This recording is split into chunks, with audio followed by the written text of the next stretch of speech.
নমস্কার বন্ধুরা, recipe of চয়েসে সবাইকে স্বাগত। আজকে আমি ফেলে দেওয়া পটলের খোসা দিয়ে একটি রেসিপি আপনাদের সাথে শেয়ার করব। তো চলুন শুরু করা যাক। পটলের খোসা নিয়েছি কিছুটা, মিক্সার গ্রাইন্ডারে দিয়ে দিয়েছি, আর দিয়েছি দুটো কাঁচা লঙ্কা আর 2 কোয়া রসুন। সেগুলো আমি সব পেস্ট করে নিয়েছি। আর এদিকে আমি কড়া বসিয়ে দিয়েছি। কড়ার মধ্যে দিয়ে দিয়েছি একটু তেল, আর আমি এখানে সর্ষের তেল ব্যবহার করেছি। উনুনের আঁচটা আমি একেবারে লোতে রেখেছি। তো বন্ধুরা, এখানে আমি একটা শুকনো লঙ্কা নিয়েছি আর নিয়েছি ছোট চামচের 1/2 চামচ জিরে। আমি এখানে গোটা জিরে ব্যবহার করেছি, সাদা জিরে। তো এই মশলা দুটো একটু ভালো করে ভেজে নেব।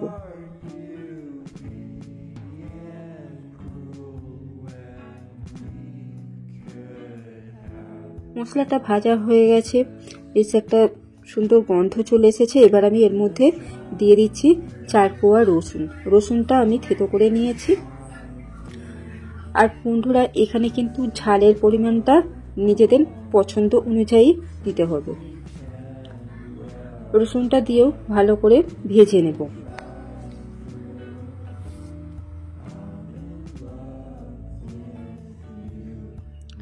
কিছুক্ষণ নাড়াচাড়া করে এটাকে ভেজে নিয়েছি। এবার আমি বেটে রাখা পটলের খোসা এর মধ্যে দিয়ে দেব।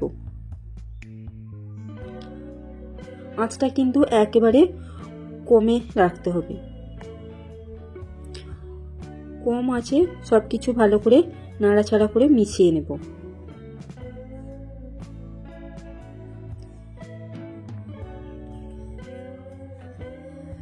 আর মিক্সার গ্রাইন্ডারে অল্প একটু জল দিয়ে সেটাকে ধুয়ে জলটা এর মধ্যে দিয়ে দেব।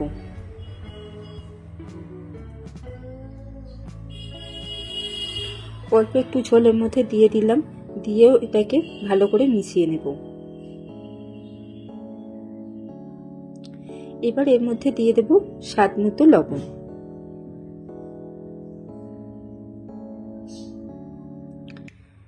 এরপর দিয়ে দেব পরিমাণ মতো হলুদ।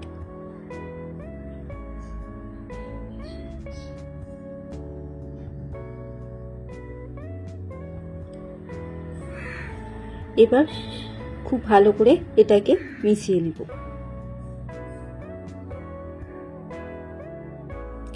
লবণ আর হলুদ দেওয়ার পর কিন্তু এবার একটু জল বেরিয়ে এসেছে।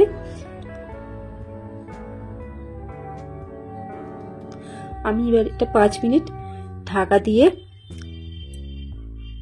উনুনের তাপটা একটু বাড়িয়ে দিলাম, আর বাড়িতে খুব ভালো করে এটাকে ফুটিয়ে নিলাম। দেখুন, ঢাকনা খুলে নিয়েছি, জল কিন্তু অনেকটাই শুকিয়ে গেছে। এবার আমি আর ঢাকা দেবো না, এইভাবে তাকে নাড়াচাড়া করে জলটা একদম শুকনো করে নিতে হবে, একটুকু জল থাকবে না।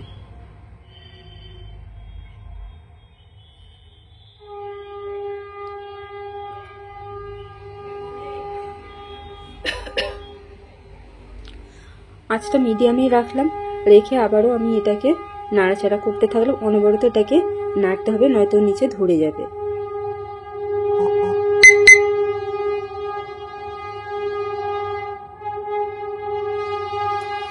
পাঁচ মিনিট এভাবে নাড়াচাড়া করে জলটা একেবারে শুকনো করে নিতে হবে।